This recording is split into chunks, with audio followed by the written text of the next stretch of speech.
Nuevo Testamento empieza otra vez con la familia del Señor Jesucristo. Y al final en Apocalipsis vemos que todo termina con las bodas del Señor Jesús con su iglesia. Otra vez empieza el diseño. Entonces, seguramente Dios está interesado en las familias a partir de los matrimonios. Entonces tenemos que buscar que el Espíritu fortalezca nuestras casas, porque así vamos a poder vivir en paz, ¿verdad? Y con gozo.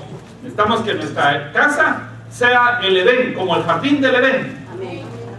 Edén quiere decir, se traduce en la palabra hebrea de Edén, se traduce placentero, un lugar de alegría, un lugar de paz, un lugar donde el esposo después de trabajar quiere llegar, y cuando llega encuentra que es un placer estar en la casa, no solo porque le hicieron de cenar, ¿verdad? Y porque ya está todo limpio, como dijo alguien aquí, sino que es un lugar donde el Espíritu de Dios se manifiesta, y la verdadera paz y el verdadero gozo y el verdadero amor vive. Entonces necesitamos recuperar el jardín del Edén que perdió Adán. Como Adán lo perdió y Jesús es el postrer Adán, Jesús le recuperó. Y como nosotros nos metimos en Cristo, tenemos derecho a la recuperación del jardín del Edén. ¿Qué les parece? Ok, déjenme que les dé.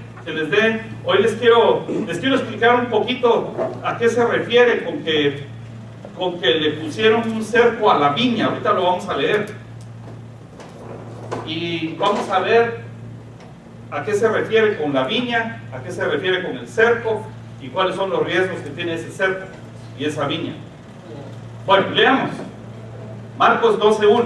Entonces comenzó Jesús a decirles por parábolas: un hombre plantó una viña, la cercó de vallado.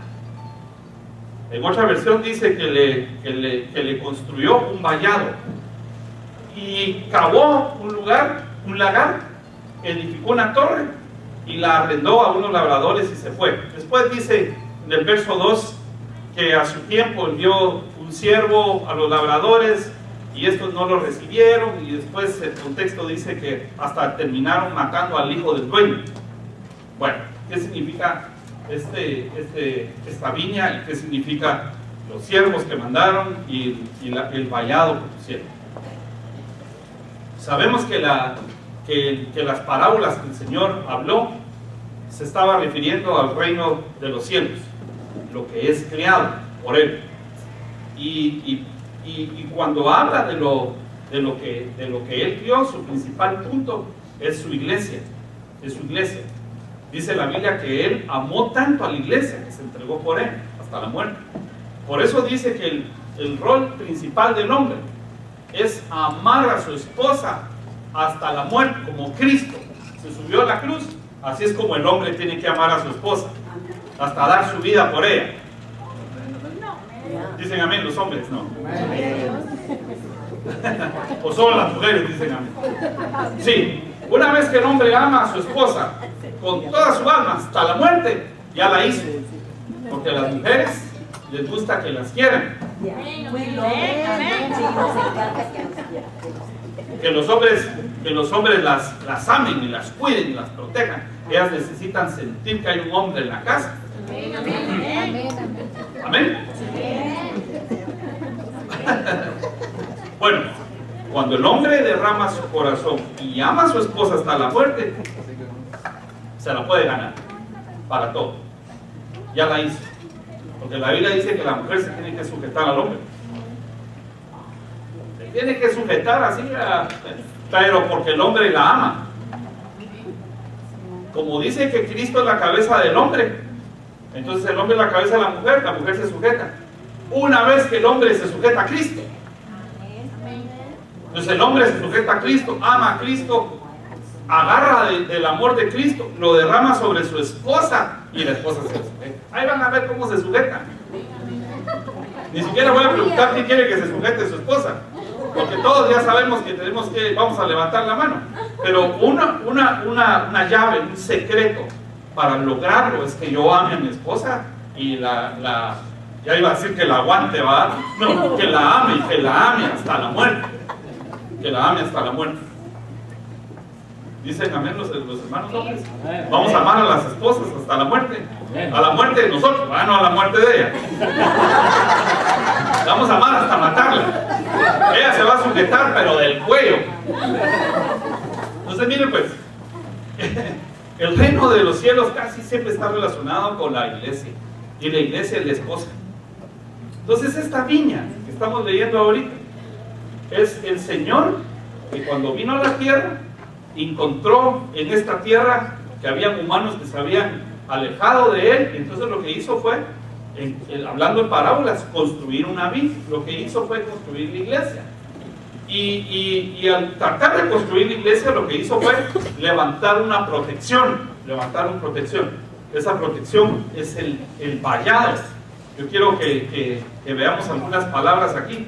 El vallado es el cerco que se pone alrededor de la viña. Entonces vamos a entender esto, que la viña, a partir de ahorita, porque es la iglesia de que están hablando, es el reino de los cielos, es la iglesia, es la esposa, pero esto, para efectos de hoy, vamos a ver que la viña es el matrimonio. ¿Ok? Mi viña es el matrimonio.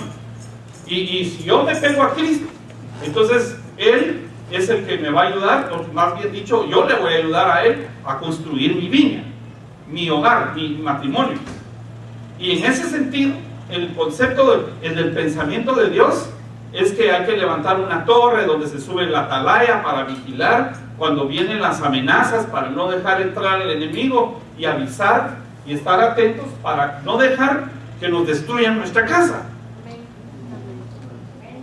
Los enemigos pueden ser espirituales, pueden ser físicos, pueden ser emocionales, pero lo principal de esto es que la viña tiene un vallado a su alrededor. Lo interesante de esta palabra del cerco, del vallado, es que principalmente se traduce que es una circunvalación.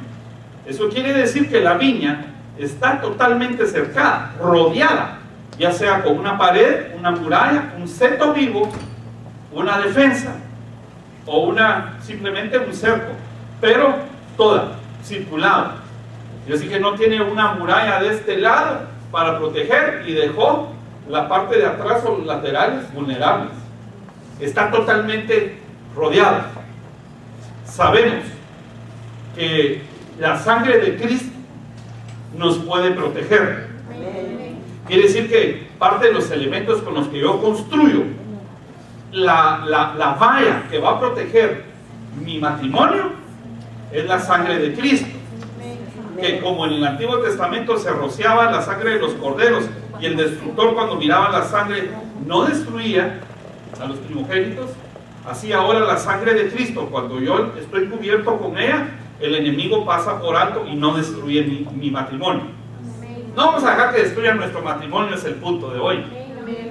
Pero díganme un buen amén contento. Es que no me preocupé yo. Bueno, entonces la sangre es un ingrediente.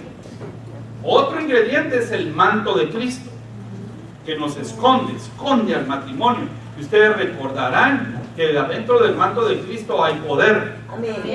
Porque aquella mujer que quería sanarse, que había gastado todo su dinero en los doctores y nadie le daba ni el diagnóstico ni la sanidad, y eran 12 años de tener una hemorragia, y la mujer se corrió hasta agarrar el manto, dijo, si tan solo yo toco el manto de Cristo, yo voy a sanar. Y su fe produjo que al tocar el manto de Cristo se desprendiera el poder, la virtud que salió adentro del cuerpo de Cristo. Claro, él estaba tocando a todo el mundo, y los discípulos le dijeron, pero si todos te tocan, ¿por qué preguntas quién es el que te tocó? Sí, pero alguien con fe desprendió poder y se sanó. Entonces la mujer dijo, yo fui la que te toqué, y él dijo, mujer, tu fe te ha salvado. Entonces el manto de Cristo, cuando yo tengo fe, claro, no es el manto de Turín, ni es el manto que tengo que ir a tocar físicamente, ¿verdad? O a construir un mantito para tocarlo a ver si me sana. Es el manto de Cristo espiritual, la cobertura de Cristo, el que cubre a tu esposo, mujer. Y entonces al cubrir a tu esposo, te cubre a ti porque tu esposo te cubre a ti también. Porque ser la cabeza no significa solo tener el mando. Ser la cabeza significa tener y el control, tampoco, sino tener el control de la situación, pero no el control de la persona, sino de lo que está sucediendo alrededor para proteger a la esposa y proteger a los hijos. Dicen amén los valientes esposos que protegen a sus esposas.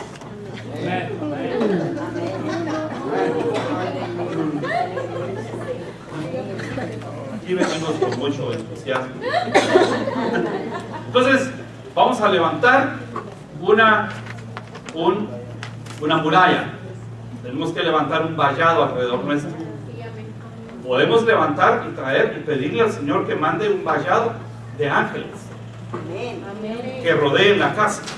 Entonces, una vez que estamos rodeados de ángeles, que tengo la sangre de Cristo, que su manto se posiciona. Ya está oliendo rico aquí, hermano. ¿Qué pasó?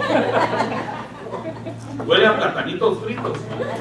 Entonces, tenemos el manto, la sangre, los ángeles, y después de eso toda la sabiduría que Dios me da. Entonces yo voy a proteger mi casa con sabiduría. ¿Saben qué dice la Biblia, hermanos? Que además de que el hombre es el cacabez y todo eso, ¿saben qué dice la mujer? Dice la mujer sabia edifica su casa. La mujer sabia. Y la sabiduría tiene que venir por el Espíritu de Dios. Entonces una mujer sabia es aquella que está sosteniendo tal vez la situación espiritual, esperando que el esposo despierte a la realidad de la palabra de Dios y del Espíritu, y después le entregue el mando, porque es sabia, le entrega el mando después al esposo. Amén. A ella no les gustó mucho a las hermanas, va a tener que entregar el mando. Pero bueno, así es como está escrito. Poner muralla, poner vallado, es construir todo aquello que va a proteger mi matrimonio. ¿Ok? Y hacerlo fuerte. Eso incluye principios de vida no negociables. Eso incluye valores. Incluye, cuando digo no negociables, es nosotros vamos aquí, el Dios que reina en esta casa es Cristo, es el Rey de Reyes. Él está arriba del esposo, de la esposa, de todos. Es enseñarle a los hijos desde que son niños sobre la palabra de Dios para que cuando sean grandes no se aparten de ella. Eso es construir el vallado para que nuestros hijos cuando ya crezcan vayan bien protegidos, porque adentro ellos se criaron en una fortaleza. La palabra de Dios es un ingrediente fuerte que se pone en la muralla para hacerla fuerte también. Ahora, tenemos una amenaza, no un problema, sino una amenaza. Y vean esta cita bíblica. Miren lo que dice Eclesiastés 10:8, no 18, 10:8. Dice: el que hiciere hoyo caerá en él, y al que aportillare vallado le morderá la serpiente. Aportillar quiere decir romper. Aportillar es que yo ya tengo la muralla y yo mismo le hago un hoyo. O sea que tal vez yo empecé bien mi matrimonio, amando a mi esposa, respetándola, cariñoso, le llevo regalitos, romántico, y de repente empecé a levantar la voz, ya empecé a quitarle una capita a la pared, ¿verdad? Y de repente ya le pegué una buena gritada, ya le arranqué la mitad de la pared, y cuando sentí ya la somaté. Bueno, yo no. Primero mi esposa sabe karate y después de eso.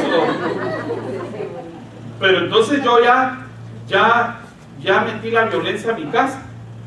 Y lo que hice fue abrirle un hoyo a mi vallado. Y cuando yo rompo y abro un hoyo en el vallado, en el set, me puede morder la serpiente. Quiere decir que Adán estaba rodeado en el Edén y la serpiente estaba afuera. Va de molestar, estaba la serpiente. Va a tratar de agarrar descuidada a la mujer hasta que la engañó. Así dice la Biblia, que la que engañaron fue a la mujer o al hombre. Después el hombre, por no tomar su lugar, también tronó. Del griego tronaria. Entonces miren cómo es el punto, miren cómo es el punto. Cuando yo empiezo a debilitar mi pared, a quitar los principios ya no tengo mucho interés en el poder de la sangre de Cristo, ni del Espíritu Santo, ni estoy cubierto con su manto. Empiezo a abrir hoyos en el vallado. Y entonces la serpiente se aprovecha y me muerde, como mordió a Eva. Eva, el Señor le dijo, la mujer, pues, tu simiente cuando quiera aplastar a la serpiente, la va a aplastar, y cuando le ponga el pie, a algunos la serpiente las va a morder. Y estamos hablando de la postrer Eva, y la postrer Eva en la iglesia. Entonces, dentro de la iglesia, a veces cometemos errores y aportillamos nuestro vallado. Amén, amén. Aportillamos nuestro vallado. Y a veces es porque la serpiente estaba de molestar. La serpiente lo que quiere es mordernos. Es morder tu hogar, envenenarlo, inyectarle veneno, hasta matarlo, hasta destruirlo. Ven ustedes cuál es la serpiente. Apocalipsis 12:9 dice, y fue lanzado fuera el dragón, la serpiente antigua que se llama Diablo y Satanás. O sea que la serpiente, cuando dice que el que aportillare su vallado le muerde la serpiente, es que lo que pasa es de que cuando yo abro un hoyito en mi vallado, tengo el riesgo de que se meta la serpiente y me muerda. Y la serpiente es el diablo. Quiere decir que yo puedo resistirme al diablo, el diablo no va a hacerme nada. Pero yo mismo puedo dejarle entrar. Y aunque yo diga, yo no te dejo entrar, serpiente, pero abrí un hoyo, se mete porque es abusiva. ¿Amén? Amén. Ok, entonces, la serpiente antigua que pueda morder tu matrimonio es el diablo. Yo te voy a dar 10 amenazas que andan rondando alrededor de tu matrimonio, de tu hogar, para tratar de destruirlo. Después, cuando termine estos 10 puntos, les voy a dar una hojita con los 10 puntos, por si a alguno se le olvida. La puede poner en la refrigeradora de su casa, y cuando ya algo esté pasando ahí, que el esposo le saca la hojita. O el esposo, cuando la esposa va a alegar, ¿verdad? Que no se cae a la señora. Entonces aquel saca su hojita y le dice. Ya después le enseña la misma hojita con amarilla. A la tercera, rojo.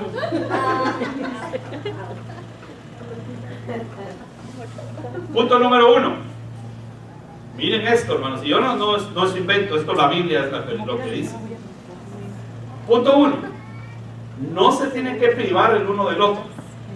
Ya les voy a explicar de qué se trata, porque yo ya sé que ustedes están pensando en una cita que vamos a ver ahorita, en 1 Corintios 7. Y esto es un tema que tiene que ver con la privación sexual. No privarse uno al otro. Yo no debo privar mi cuerpo a mi esposa, pero tampoco debo privar mi alma. Ni debo privar el estar presente, porque estamos hablando de un tema físico también. Bueno, déjenme que le lea algunos versículos.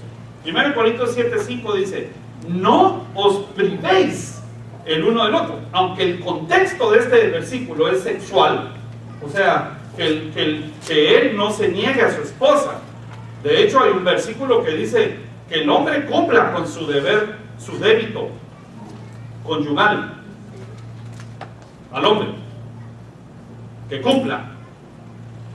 Ahí ya se me pusieron serios todos. No voy a pedir amenes, ni quiero que me hagan cara de sí, ni que no, ni que vayan a decir así, que la esposa lo vea y diga, ya viste.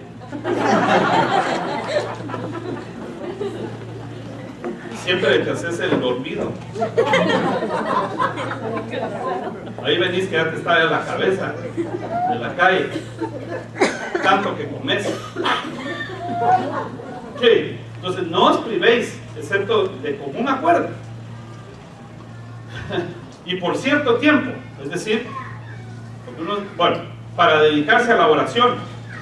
Vuelvan después a juntarse, a fin de que Satanás, miren que aquí no dice que el mundo, no dice que la tentación, no dice que la policía, aquí dice que Satanás, ya de una vez con nombre, para que Satanás no los tiente a causa de su falta de dominio propio. Es decir, que si el esposo no tiene dominio propio, la esposa se niega, ¿va? Puede haber problemas.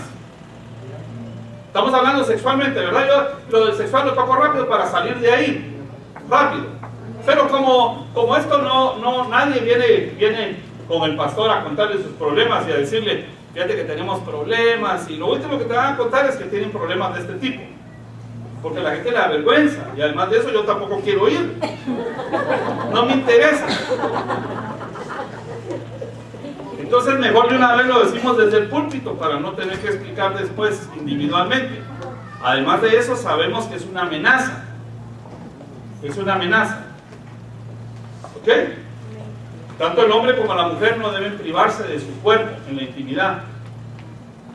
No se deben privar, a no ser de mutuo acuerdo. Y principalmente para orar. La cosa es de que después no se vayan a hacer los que siempre están orando, ¿verdad?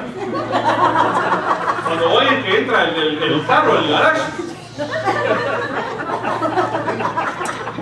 saca su Biblia, se hinca, nunca se hinca, pero ahí toca madera, se persina, no. Ayuna, pone a todo volumen las alabanzas y danza y toda la cosa. Está feliz, dice, ¿ya viste el gozo del Señor amado? Venía a danzar conmigo, huyéndole está. Pero a veces es el esposo, ¿verdad? Ahora el punto es que cuando dice no se priven, no solamente estamos hablando del tema sexual. Privarse quiere decir que yo entonces me haga una persona individual y que yo no voy a... Fíjense, la Biblia dice que el hombre deja padre y madre y se hace uno solo con su mujer. No solo en el tema sexual, hermanos. Estamos hablando de que ya son uno y hasta se llegan a parecer los esposos con el tiempo. Hasta se ríen igual, tienen las mismas actitudes, los mismos, no, tal vez no necesariamente los mismos gustos, pero hasta se ríen de lo mismo, los mismos gustos de las películas. Llegan a ser uno solo en muchos aspectos. De hecho, hasta dice la Biblia que cuando el hombre y la mujer se unen en intimidad, sus almas se están haciendo una también. Entonces, cuando esto no está sucediendo, la parte de la intimidad, las almas son una porque están pactadas, tienen pacto. Fíjense ustedes que solo en la amistad de hombre con hombre, digamos, el rey David con su amigo Jonatán hicieron un pacto, eran tan amigos que cuando se separaron, lloraron, se abrazaron, pero sus almas estaban ligadas porque se querían. Ahora se puede imaginar un esposo y una esposa que duermen juntos, sus almas están ligadas. Están ligadas. Por eso, cuando uno de los dos ofende, duele en el alma. Cuando uno de los dos es infiel, le arrancaron la mitad del alma. No privarse quiere decir que el hombre esté ahí cuando sea demandado. Es decir, que se necesita que haya un papá ahí, que esté el esposo porque hay un problema. No privarse quiere decir, ahí está, en las buenas y en las malas, ahí está, él y ella. No privarse quiere decir que anda huyendo de su casa para no tratar de no estar juntos. No privarse, no privar sus sentimientos. Cuando a veces tiene alguna inquietud, la esposa está enojada, pero no le dice nada al esposo, o está sentida porque la ofendió y él ni cuenta se ha dado. Que a veces se hacen los que no se dieron cuenta, ¿verdad? Pero si no se dio cuenta y está herida, no dice nada, se privó de su sentimiento, no lo dijo y eso lo acumuló. Después viene otra y otra y otra, es una bomba de tiempo. No vamos a privar nuestros sentimientos tampoco. El otro punto es de que algunos no quieren dar mucho su alma, sus emociones, porque cree que el cónyuge va a abusar de eso. Y entonces se priva de ser cariñoso, se priva de decirle cosas agradables. No nos vamos a privar. Qué bueno. No privarse es una amenaza, es una amenaza para abrir un mueble, para portillar El vallado es de que nosotros nos estemos privando el uno del otro, haciéndonos extraños el uno del otro.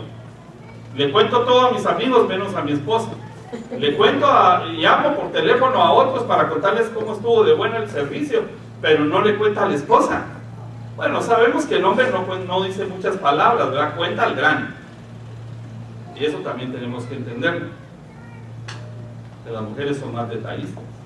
El punto es no privar sus emociones, no privar lo que piensa, porque si se priva de lo que piensa y no comunica, puede haber un problema futuro. No privarse entonces sexualmente, no estar privándose de su alma, de su presencia y tampoco de sus pensamientos. ¿Está bien? Bueno, tampoco le van a andar compartiendo todos los pensamientos que a veces atraviesan en la cabeza, porque a veces ni uno mismo los quiere, los reprende. Eso no hay que compartirlos. No estoy hablando de eso. Estoy hablando de lo que realmente es importante, fundamental en el hogar. Ese es el número uno.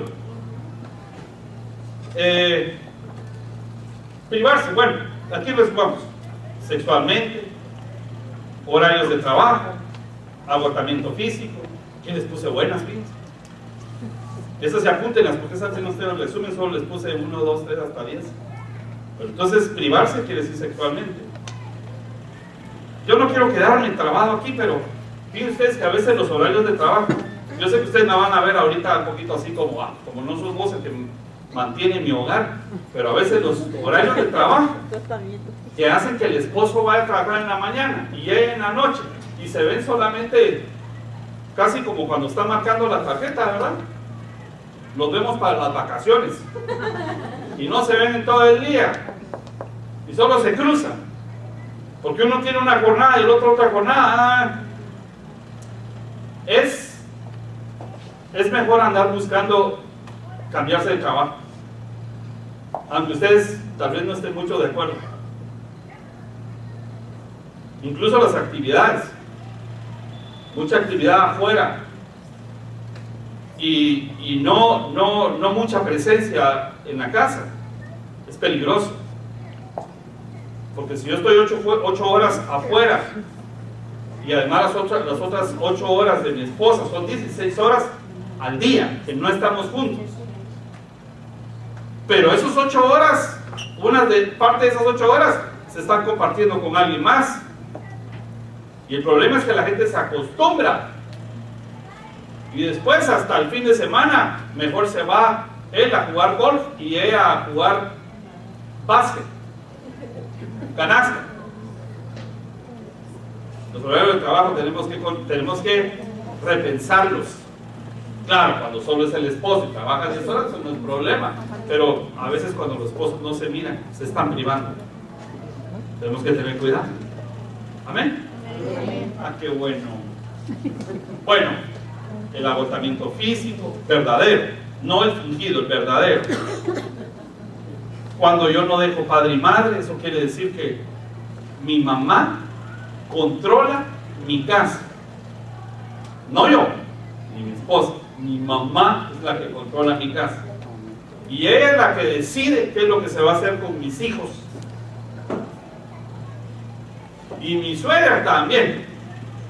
Es que dije mi mamá va para no tener problemas después de esta reunión.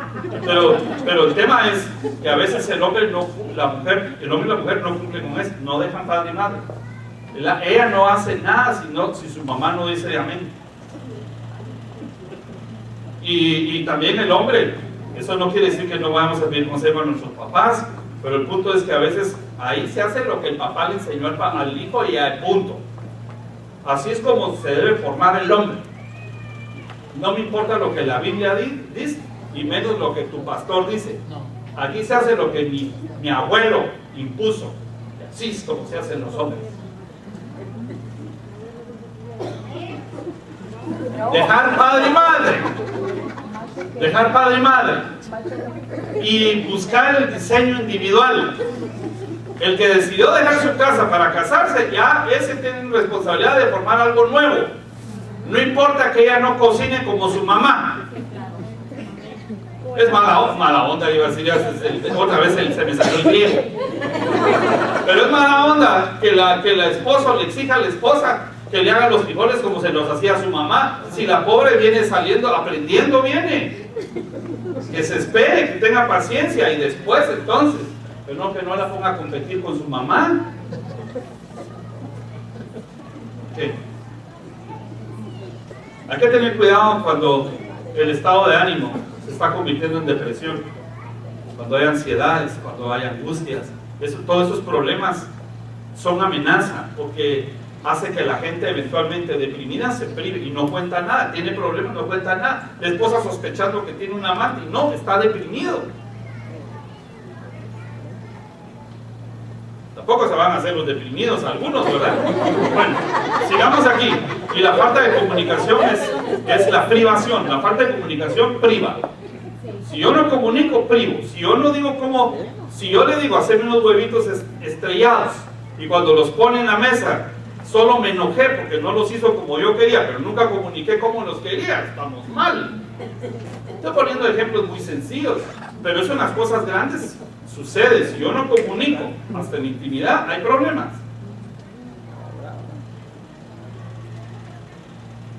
Dicen amén los comunicativos matrimonios.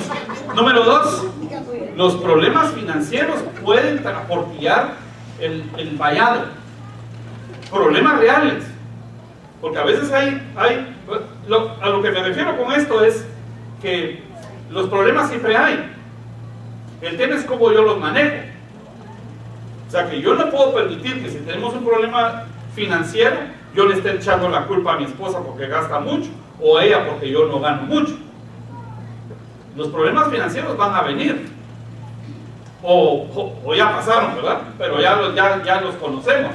Pero esto no puede ser un elemento para que mi esposa y yo pues abramos un hoyo, porque si no la serpiente nos puede morder. Para eso, yo lo que necesito es hacer un plan y un presupuesto, empezando por lo que Dios dice que yo haga con el dinero. Por ejemplo, la Biblia dice que yo lo primero que tengo que hacer cuando recibo dinero es darle a Dios, y no estoy manipulando a nadie, porque aquí ya se cobró la cuota, la cena. Y no estamos pidiendo ofrenda extra, salvo los que ofrendan normalmente los viernes, ahí está la cajita, pero no vamos a pasarlo. Pero sí es importante saber que en el presupuesto yo primero le doy a Dios, después mi casa y después a los necesitados. Amén. Porque alguien puede decir que se siente buena gente porque le da al necesitado, pero no le da nada a Dios. Y entonces cambia un poquito el tema del presupuesto. Si yo no tengo un plan delante de Dios a la manera de la Biblia, que yo le doy primero a Dios, después para mi casa, la Biblia dice que el que no provee para los suyos, principalmente a los de su casa, es un infiel, la fe negó. También dice el apóstol Pablo, teniendo con qué vestirnos y qué comer, ahí me conformo, dice Pablo. No estoy diciendo que nos tengamos que ser conformistas y no busquemos una mejor posición. Lo que estoy diciendo es, las finanzas no pueden, ya sea cuando hay escasez o cuando hay abundancia, no pueden ser el motivo para que mi esposa y yo tengamos problemas. Y cada vez que hay escasez, entonces tenemos un gran problema. Y a veces cuando hay abundancia es cuando hay problemas. Entonces las finanzas no pueden controlar la casa. Nosotros tenemos que controlar las finanzas. Y la escasez no me puede dominar a mí. Ni puedo permitir que me abra un hoyo en el vallado, porque hay una escasez. No puedo permitir eso. Tengo que poner paz en mi casa, la paz y la fe de que Dios nos va a sacar adelante. Miren, hermanos, cualquier problema que haya, porque todos tenemos problemas en nuestro matrimonio, cuando es financiero, no para siempre se trilla el trigo, dice la Biblia, y no para siempre la zaranda. Quiere decir que cuando hayan esos problemas tenemos que agarrar la fe y decir, yo sé que mi Redentor vive. Amén. Y que si se levantó las cenizas me va a levantar a mí financieramente. Amén. Y solamente esperar, porque el Señor, esperando en Él, es como se van a arreglar las cosas. Amén. Pero no podemos entrar en empezarnos a culpar o empezar a tomar decisiones que no están dentro del plan del matrimonio, porque entonces vamos a tener dificultad, el esposo con la esposa, y entonces estamos abriendo un hoyo en el vallado. No vamos a dejar que las finanzas sean algo que destruya nuestra casa. Amén. Ni cuando es escaso, ni cuando estamos hasta arriba. ¿Prometan? No. Digamos ahí. Número 2. Hechos 20:35. En todo os he enseñado que trabajando así se debe ayudar a los necesitados y recordar las palabras del Señor Jesucristo que dijo: más bienaventurado es dar que recibir. Eso quiere decir que yo no voy a ser egoísta con mi esposa ni ella conmigo. No estoy hablando solo en las partes, en los asuntos materiales. Estoy diciendo que a veces el esposo o la esposa creen que se lo merece todo. Hay gente que cree que se merece que la esposa lo quiera, le sirva, que lo trate con cariño. Aunque él esté bien bravo, ella tiene que estar contenta. Egoísmo quiere decir que yo solamente ando viendo qué recibo de mi cónyuge y yo no estoy dispuesto a aportar nada de lo mío, material, espiritual o emocional.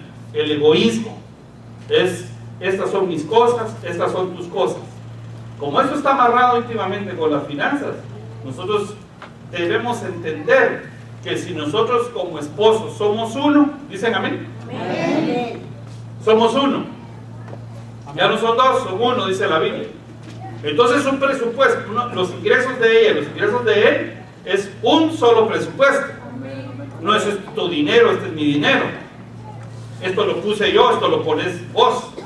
Yo pongo más. Y, hermanos amados, egoísmo quiere decir que yo empiezo a separar las cosas. Que yo empiezo a decir: esto es lo tuyo, esto es lo mío. Y que en ese sentido yo empiezo a tomar control de las cosas. Cuando uno tiene, fíjense, hasta en los negocios hay un dicho de estos: el que paga manda. Sí, el que paga manda. Digamos, en las empresas, los que llevan las finanzas tienen mucho poder. Y son los que pueden decirle hasta al dueño de la empresa: ahorita no gastemos, ahorita sí gastemos. Tiene el poder, porque el que paga manda. Entonces a veces el que trae más dinero a la casa es el que cree que tiene el control de la casa, y esto no funciona así, porque somos uno solo, un solo pensamiento, una sola visión. Egoísmo quiere decir: esto es mío y esto es tuyo, y de esto no agarres, porque esto es incluyendo lo emocional. Egoísmo es que yo, pudiendo darle cariño en un determinado momento a mi esposa, no se lo doy. Egoísmo. Mejor sigamos aquí porque solo llevamos 3 y son 10. Número 4, celos enfermizos. En todo el capítulo de Números se nos enseña que el hombre pues tiene un celo normal. Los celos es un atributo de Dios. Dios es un Dios celoso, no comparte su gloria con nadie. Dios es celoso, hermano. ¿Saben ustedes que Dios es celoso? Dios es lo peor que le puede pasar a Dios. No, ¿cómo así? Porque a Dios no le puede pasar nada malo, ¿verdad? Pero lo que menos le gusta a Dios de nosotros es que nosotros tengamos otros dioses. Dios se enojaba con el pueblo de Israel cuando se buscaba otros dioses. Hasta dijo: ustedes me provocaron a celos, y ahora yo los voy a provocar a celos a ustedes. Me voy a buscar otro pueblo. Ya no los judíos, sino gentiles que quieran venir a ser parte de mi pueblo. Y ahí aparecimos nosotros, que no somos judíos. Y nosotros le damos celos a los judíos, aunque usted no lo crea. Somos el cuerpo de Cristo. Ellos no han despertado todavía, y nosotros hace rato que ya aceptamos a Cristo. ¿Quiénes dicen amén? Entonces el Señor es un Dios celoso. Ahí andas con otros dioses, se va a enojar. Y ese Dios, dice la Biblia, horrenda cosa es caer en las manos de un Dios vivo. Entonces los celos es un atributo de Dios, pero sabemos que un hombre o una mujer con celos, pues se puede llegar a enfurecer, a enojar y a hacer cosas terribles. Pero existen unos celos que son normales. Por supuesto que cuando yo veo mi hogar amenazado porque alguien estaba a romperme el vallado, tratando de acercarse a mi esposa, yo voy a agarrar la piocha y se la voy a ensartar en la cabeza. Y voy a llamar al hermano Uber, hermano, los voy a llamar para que me ayuden a sonarle. Yo sí voy a proteger a mi familia con celo. Amén. Pablo dijo también, yo a ustedes los celo, a la iglesia, con celo de Dios, porque yo los desposé como una esposa, como una novia pura, sin mancha, sin arruga, para presentársela al Señor. Quiere decir que Él es celoso. Yo sí soy celoso de las amenazas que rodean posiblemente a mi esposa o a mis hijos, pero también soy celoso de la iglesia. Cuando alguien está coqueteándole a mis ovejas, yo va a coquetear al otro lado. Este rebaño ya está completo. No está completo. Digo, no estamos en el negocio de la exportación de ovejas, sino del negocio de la importación de ovejas. Claro que tengo celos. ¿Me puedo confesar? ¿O no? A mí sí me da celos cuando digamos alguien no viene a la iglesia, está yendo 3 veces a otro lado. Yo soy celoso. Porque es normal. Pero hay unos celos que vienen hasta por espíritus. Miren lo que dice ahí. Número 5:14. Y viniere sobre él espíritu de celos, y tuviere celos de su mujer, pero por espíritu. Quiere decir que un espíritu, un mundo de celos se le puede meter a un hombre o a una mujer. Y eso sí es terrible. Porque dejó que se metiera ese espíritu inmundo, lo dejó entrar, y ahora mira lo que no está pasando. Porque el espíritu inmundo hace que vea cosas que no están sucediendo. Y cada persona que pasa, cada hombre que pasa, estoy celoso de este porque la está viendo. Estoy celoso de este porque está más toro que yo. No, hermanos. Para eso vayan al gimnasio. El espíritu de celos es terrible. Es terrible. ¿Saben cómo se arreglaba esto?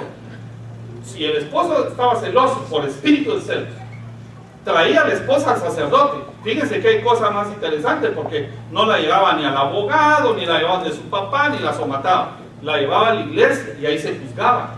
Entonces el sacerdote sacaba unas aguas amargas y decía, vamos a ver, ¿usted fue infiel? No, ¿cómo va a creer? Tómese la agüita. Y si se le infla su vientre y le explota, quiere decir que sí tenía razón el muchacho.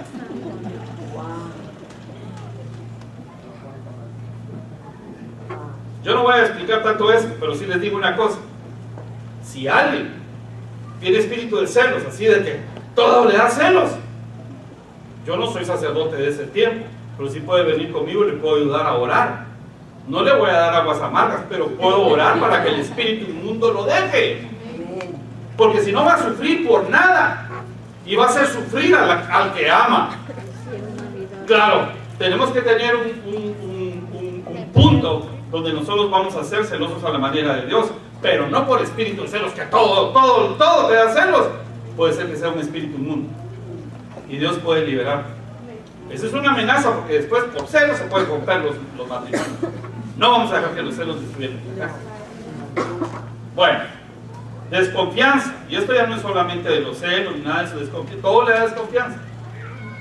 Cree que la esposa le miente o que el esposo le miente, todo le miente. No confía. Fíjense ustedes que hasta en los negocios y en liderazgo se enseña que uno de las deficiencias de un equipo, una de las 5 mayores deficiencias de un equipo, es cuando hay desconfianza. Cuando un gerente desconfía de uno de sus ejecutivos, es mejor que se arreglen o que se separen. Porque la desconfianza, hermanos, vivir con desconfianza es una cosa, hace que los equipos no funcionen, y por ende el hogar no va a funcionar si hay desconfianza. No vamos a producir desconfianza en nuestro cónyuge. Para eso tenemos que comunicarnos, para eso tenemos que decir la verdad. Y a veces pasa simplemente con cosas chiquitas, que el esposo se compró algo que la esposa no quiere que sepa, y como no le enseña el estado de cuenta de la tarjeta de crédito, pues entonces ella tiene desconfianza porque no alcanza el dinero, porque se lo está gastando en otra cosa, o viceversa. No le tiene confianza a la esposa porque no sabe manejar el dinero. Entonces lo que vamos a hacer es buscar quien nos ayuda para que nos enseñe cómo manejarlo, pero no vamos a tener desconfianza. Imagínense que ustedes tengan desconfianza con la persona con la que duerme a la par. Tienen que dormir con un ojo abierto y el otro cerrado. O con cámaras. No siente que en la noche le corta una oreja. Bueno, 6. Miren, esto debería ser obvio para ustedes y para mí en la iglesia, ¿verdad? Debería ser obvio. Pero como hay cristianos que les gusta el fresco,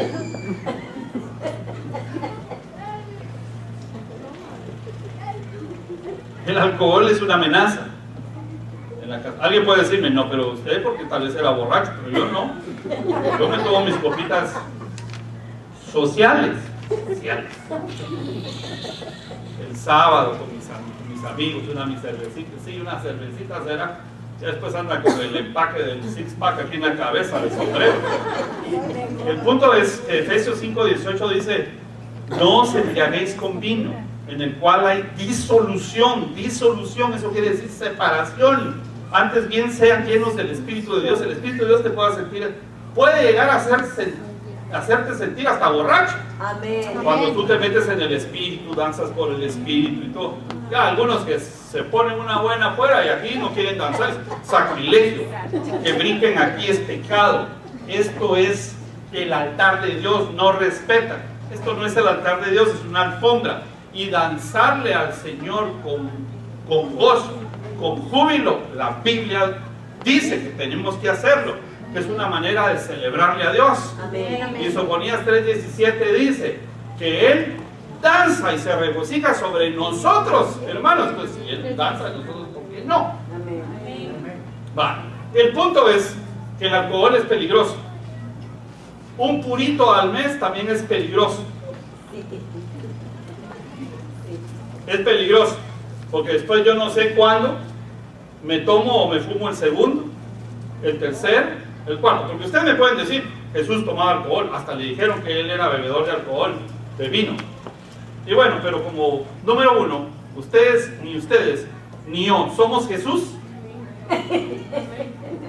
Porque Jesús estuvo solito con mujeres como la samaritana y como María, y él se mantuvo, pero yo no sé si todos ustedes pueden hacer eso. De juntarse solito con una muchacha atractiva, que le diga que no es casada, sabiendo que es casada, porque le está tratando de tirar el lazo. O una mujer que se le tire a sus pies para que con sus cabellos se los enjuague. Hermanos, yo no sé si todos resisten eso, pero Jesús sí. Ahora, el alcohol, yo no sé hasta qué punto y qué grados de alcohol en el vino había, pero Jesús es Jesús y Él es el hombre sin mancha y sin tacha que nunca pecó. Ustedes y yo somos pecadores y débiles. Amén. Tal vez Jesús con 1 litro no le pasaba nada y tú con 2 copitas ya estás hasta diciendo ajúa, cantando el rey. Es peligroso. Es peligroso. Y mientras más rápido digamos no al alcohol, mejor.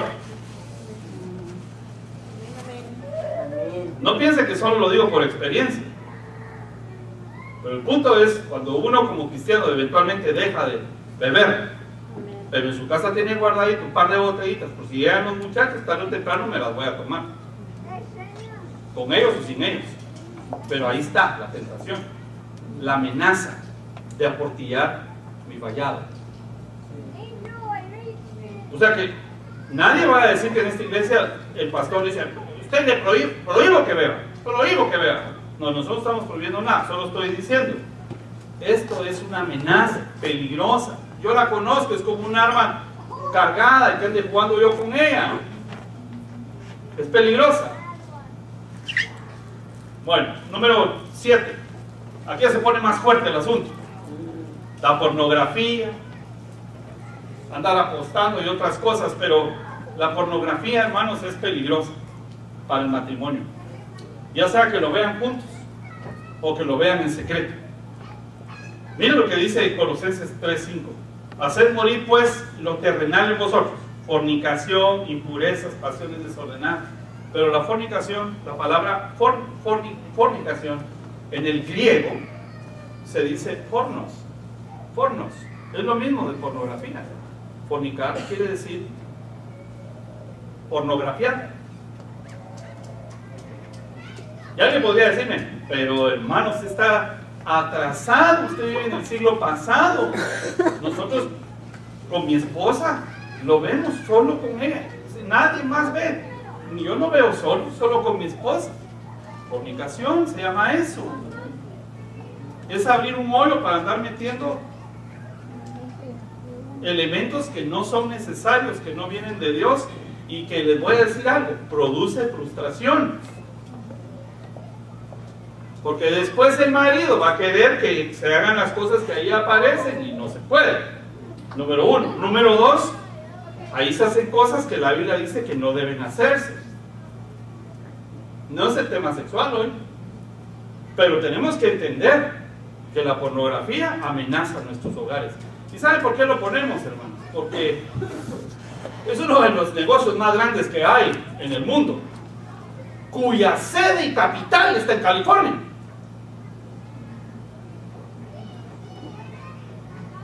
Y el punto es así, aunque ustedes tal vez no lo vean de esa manera, pero una vez que está colocado la capital, el centro, headquarters de la pornografía, en este estado, arriba hay un principado sexual ilícito sobre todo el territorio, y entonces van a haber tentaciones.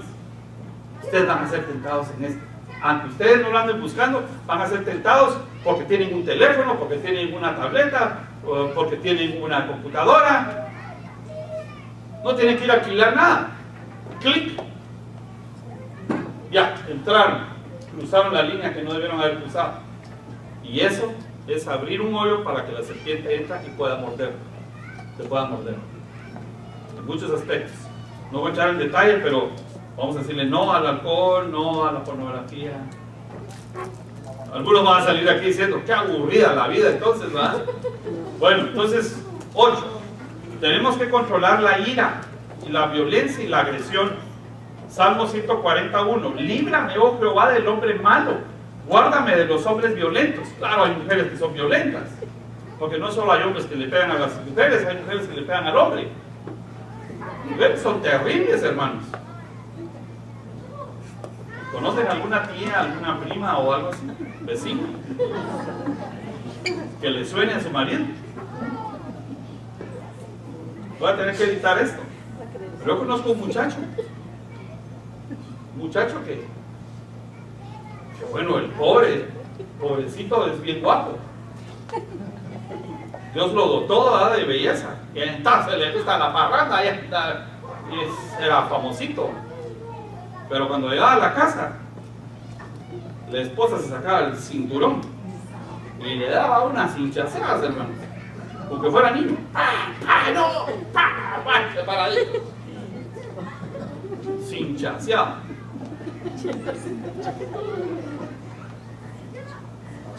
¿Cómo no entendió, para no seguir saliéndose a la calle? Uno niño, se volvía ahí, lo volvían a somatar. Ok. Hay que tener cuidado con el ciclo de la...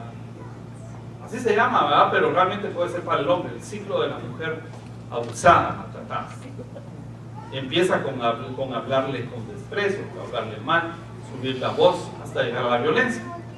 Después de la violencia viene el arrepentimiento. Perdona, es que vos tenés la culpa. Ya le echa la culpa a ella. ¿Para qué me provocás si ya me conoces? Si sabes cómo soy, ¿para qué me decís eso? Ya le echó la culpa a ella, pero ya está pidiendo más o menos perdón. Ya está convenciendo. Ella se fue a quejar con su hermana, con su mamá, sus amigas. Las amigas ya le dijeron que lo deje, pero ella, sí, hoy sí lo dejo. Pero cuando aquel llegó romántico de pedir perdón, dice, no, pero usted no es tan mal. Y bueno, y otra vez, ya al ratito ya le vuelve a levantar la voz, hasta que la vuelve a somatar. Y es sencillo. Y por alguna razón, algunos hombres o algunas mujeres no quieren salir del ciclo. Yo no estoy diciendo que lo dejen, yo estoy diciendo busquen ayuda. Porque la Biblia dice que se vale enojarse.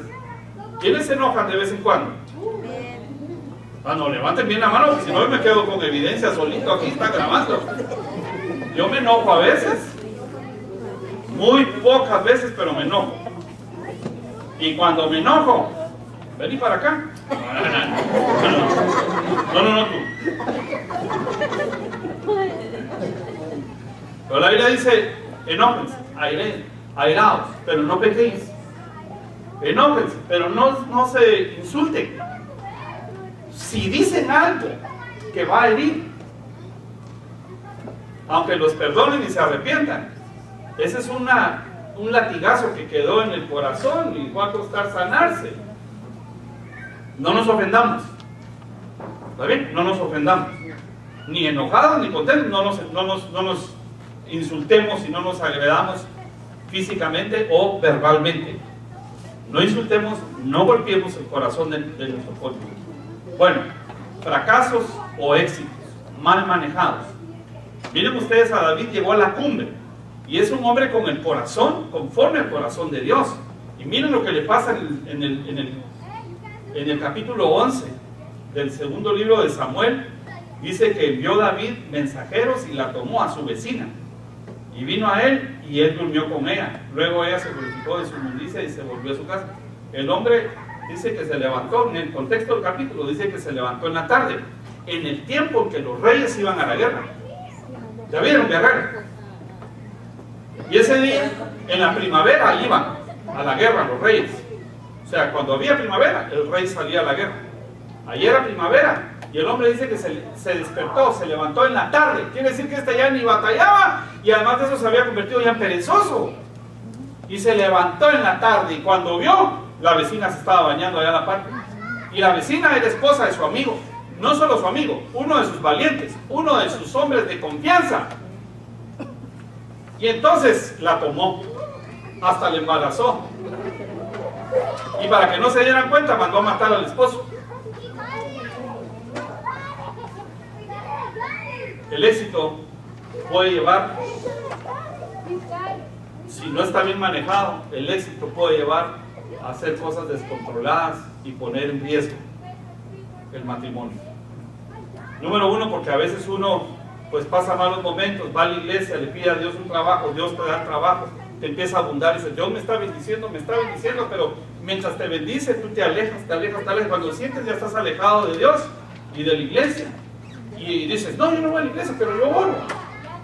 Y está más alejado y más frío que la hielera que tenemos ahí para hacer hielo, la maquinita. Entonces se apartó y terminó cometiendo errores garrafales. Y cuando hay fracasos, a veces la autoestima se baja. Cuando hay fracasos, uno cree que ya no va a poder salir adelante. Cuando hay fracasos, creen que ahí se terminó la vida. Y espérenme un momentito. A ustedes pudieron haber trabajado en un lugar 20 años, los despidieron y después se vienen abajo, creen que ya nunca más van a salir de ahí. Y voy a decirles algo, eso pudo haber pasado, pero aquí lo que se perdió fue una posición, un trabajo, no la vida. No nos han quitado a Cristo. Y una vez que tenemos a Cristo, ay Dios, todo lo puedo en Cristo que me fortalece. Yo puedo empezar de nuevo, yo puedo levantar. 7 veces cae el justo, y no solamente el pecado, sino de los fracasos. 7 veces cae el justo, 7 veces lo levanta Dios. Ah, no, si ustedes y yo no dependemos del poder humano ni de otra gente, dependemos del poder del Espíritu de Dios, de eso dependemos. El único que abre puertas, el que me puede proveer, el que me puede dar un trabajo, quitarlo. Pero dependo de Dios. Él es el que pone alimento en mi mesa. He ahí mi siervo, dice la Biblia. Yo lo sostendré. Eso dice Dios. Te pones a servir a Dios y Él va a poner alimento en tu casa. No puede, esa fórmula no falla. Por último, que debería ser el primero. Pero lo dejé de último, porque a veces el hombre se recuerda del primero y de lo último que ve. Por eso les voy a dar una hojita con estos 10 puntos. Pero la falta de Jesús, no solo estoy hablando de Dios, la falta de Jesús en el corazón humano. Solamente Jesús te da salvación. Solamente por Jesús puedes ir al Padre. Entonces miren lo que dijo Josué un día, que ya se había muerto toda la generación porque no quiso seguir a Dios. Ya solo quedaba él y su amigo y los jóvenes para tomar la tierra prometida. Miren lo que dice. Y si mal nos parece, servir a Jehová, escójanse hoy a quién sirven. Si a los dioses a quienes sirvieron sus padres cuando estuvieron al otro lado del río, o a los dioses de los amorreos en cuya tierra habitáis. Pero yo en mi casa serviremos a Jehová. Yo en mi casa serviremos a Jehová. A veces hay que repetirlo eso en la casa y decir, ¿saben qué? Yo en mi casa serviremos a Jehová. Ay, y sí, que otra vez iglesia, sí, que ya está metiendo otra vez a Dios. Pues sí, yo en mi casa serviremos a Jehová, punto. Porque el que le sirve a Dios, le dan provisión, le dan salud, se quitan los errores y hasta los enemigos vienen a nuestros pies y nuestra vida llega a ser completa.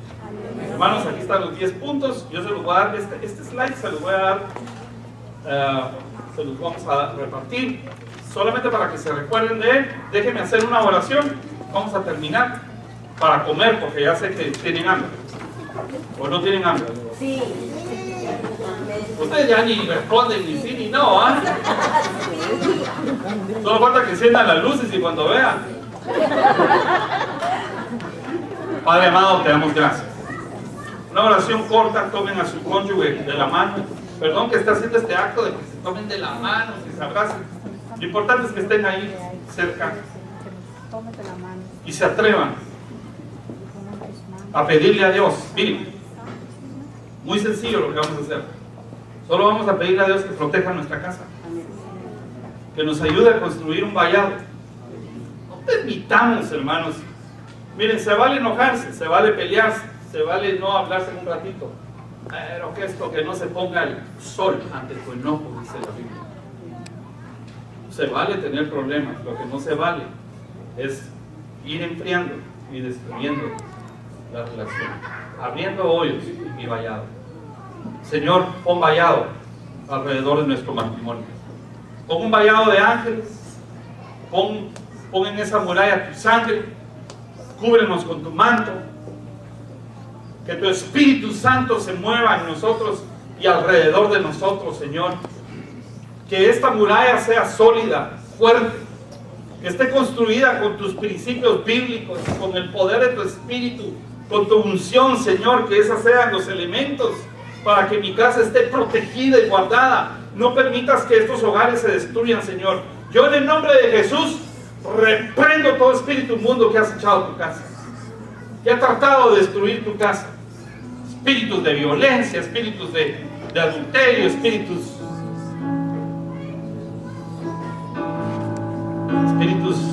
de celos, espíritus de pereza, de indiferencia. Yo los reprendo en el nombre de Jesús. El espíritu de temor, yo lo reprendo en el nombre de Jesús. Lo echo fuera de mi casa, de esta iglesia y de tu casa. Señor bendito, protege mi casa.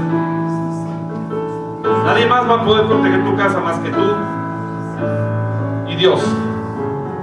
Te puse primero a ti porque tú decides si dejas entrarlo a Él. Puedes decirle, Señor, yo no he tomado en cuenta tu presencia, tu palabra y tus principios. Pero esta noche yo tomo la decisión para que tú entres y gobiernes, para que tú seas el rey, la cabeza de mi hogar, que tú seas lo principal, la prioridad, que tú seas, Señor, la fortaleza, que tú seas nuestro refugio, nuestro escudo, nuestro estandarte, nuestra roca inconmovible, nuestra espada. Que tú seas, Señor, nuestro capitán, nuestro defensor, el Cordero de Dios que quita el pecado en mi casa y lo limpia. Señor, tu sangre fresca, límpianos, Señor, de los malos pensamientos, de las adversiones que a veces me quieren alcanzar en contra de mi cónyuge. Por favor, Señor, no lo permitas. No permitas que mi hogar se destruya. No lo permitas. Danos la esperanza. Danos fuerza, Señor. Danos tu unción. Danos tu presencia. Protege nuestras casas. Protege nuestras casas, Señor amado. Yo bendigo a mi esposa. Si tú quieres bendecir a tu esposa y tu esposa puedes bendecir a tu marido. Mira, yo te bendigo, Señor, y bendigo a mi cónyuge que me ha regalado. Te bendigo porque me diste esta mujer, porque me diste este hombre. Señor, gracias, porque mi hogar nació en tu corazón arriba y no en la tierra.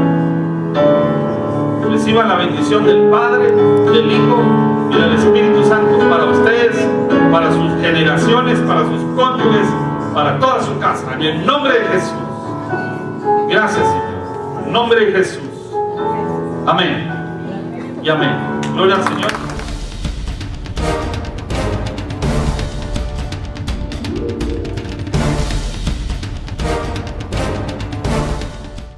El ser del vallado es que principalmente se traduce que es una circunvalación.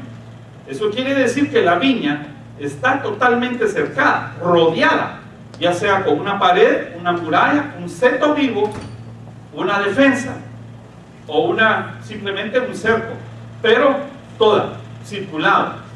Y así que no tiene una muralla de este lado para proteger y dejó la parte de atrás o los laterales vulnerables. Está totalmente rodeada. Sabemos que la sangre de Cristo nos puede proteger. Quiere decir que parte de los elementos con los que yo construyo la valla que va a proteger mi matrimonio es la sangre de Cristo, que como en el Antiguo Testamento se rociaba la sangre de los corderos y el destructor cuando miraba la sangre no destruía a los primogénitos, así ahora la sangre de Cristo, cuando yo estoy cubierto con ella, el enemigo pasa por alto y no destruye mi matrimonio. No vamos a dejar que destruyan nuestro matrimonio, es el punto de hoy. Pero díganme un buen amén contento. Es que no me preocupé yo. Bueno, entonces la sangre es un ingrediente. Otro ingrediente es el manto de Cristo, que nos esconde al matrimonio. Y ustedes recordarán que dentro del manto de Cristo hay poder. Porque aquella mujer que quería sanarse, que había gastado todo su dinero en los doctores y nadie le daba ni el diagnóstico ni la sanidad, y eran 12 años de tener una hemorragia, y la mujer y la iglesia es la esposa. Entonces esta viña que estamos leyendo ahorita es el Señor que cuando vino a la tierra encontró en esta tierra que habían humanos que se habían alejado de él. Entonces lo que hizo fue, hablando en parábolas, construir una vid. Lo que hizo fue construir la iglesia, y al tratar de construir la iglesia lo que hizo fue levantar una protección. Esa protección es el vallado. Yo quiero que veamos algunas palabras aquí. El vallado es el cerco que se pone alrededor de la viña. Entonces vamos a entender esto, que la viña, a partir de ahorita, porque es la iglesia de que están hablando, es el reino de los cielos, es la iglesia, es la esposa, pero esto, para efectos de hoy, vamos a ver que la viña es el matrimonio. ¿Ok? Mi viña es el matrimonio. Y si yo me pego a Cristo, entonces Él es el que me va a ayudar, o más bien dicho, yo le voy a ayudar a Él a construir mi viña, mi hogar, mi matrimonio. Y en ese sentido, el concepto del pensamiento de Dios es que hay que levantar una torre donde se sube la atalaya para vigilar cuando vienen las amenazas, para no dejar entrar al enemigo, y avisar y estar atentos para no dejar que nos destruyan nuestra casa. Los enemigos pueden ser espirituales, o pueden ser físicos, pueden ser emocionales, pero lo principal de esto es que la viña tiene un vallado a su alrededor. Lo interesante de esta palabra, del cerco a la viña, ahorita lo vamos a leer, y vamos a ver a qué se refiere con la viña, a qué se refiere con el cerco, y cuáles son los riesgos que tiene ese cerco y esa viña. Bueno, leamos Marcos 12:1. Entonces comenzó Jesús a decirles por parábolas: un hombre plantó una viña, la cercó de vallado. En otra versión dice que le construyó un vallado, y cavó un lagar, edificó una torre y la arrendó a unos labradores y se fue. Después dice en el verso 2 que a su tiempo envió un siervo a los labradores y estos no lo recibieron, y después el contexto dice que hasta terminaron matando al hijo del dueño. Bueno, ¿qué significa esta viña y qué significa los siervos que mandaron y el vallado que pusieron? Sabemos que las parábolas que el Señor habló se estaba refiriendo al reino de los cielos, lo que es creado por Él. Y cuando habla de lo que Él crió, su principal punto es su iglesia. Es su iglesia. Dice la Biblia que Él amó tanto a la iglesia que se entregó por Él hasta la muerte. Por eso dice que el rol principal del hombre es amar a su esposa hasta la muerte, como Cristo se subió a la cruz. Así es como el hombre tiene que amar a su esposa, hasta dar su vida por ella. Dicen amén los hombres, ¿no? O solo las mujeres dicen amén. Sí, una vez que el hombre ama a su esposa con toda su alma hasta la muerte, ya la hizo. Porque a las mujeres les gusta que las quieran. Que los hombres las amen y las cuiden y las protejan. Ellas necesitan sentir que hay un hombre en la casa. Amén. Bueno, cuando el hombre derrama su corazón y ama a su esposa hasta la muerte, se la puede ganar para todo. Ya la hizo. Porque la Biblia dice que la mujer se tiene que sujetar al hombre. Se tiene que sujetar así, pero porque el hombre la ama. Como dice que Cristo es la cabeza del hombre, entonces el hombre es la cabeza de la mujer se sujeta. Una vez que el hombre se sujeta a Cristo, entonces el hombre se sujeta a Cristo, ama a Cristo, agarra del amor de Cristo, lo derrama sobre su esposa y la esposa se sujeta. Ahí van a ver cómo se sujetan. Ni siquiera voy a preguntar quién quiere que se sujete a su esposa, porque todos ya sabemos que vamos a levantar la mano. Pero una llave, un secreto para lograrlo es que yo ame a mi esposa y ya iba a decir que la aguante, ¿va? No, que la ame hasta la muerte. Que la ame hasta la muerte. Dicen amén los hermanos hombres. Vamos a amar a las esposas hasta la muerte. A la muerte de nosotros, no a la muerte de ella. La vamos a amar hasta matarla. Ella se va a sujetar, pero del cuello. Entonces miren pues, el reino de los cielos casi siempre está relacionado con la iglesia.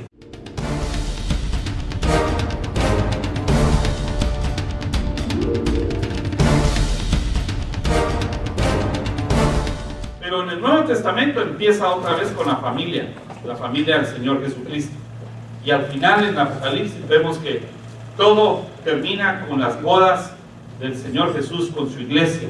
Otra vez empieza el diseño. Entonces, seguramente Dios está interesado en las familias a partir de los matrimonios. Entonces tenemos que buscar que el Espíritu fortalezca nuestras casas, porque así vamos a poder vivir en paz, ¿verdad? Y con gozo. Necesitamos que nuestra casa sea el Edén, como el jardín del Edén.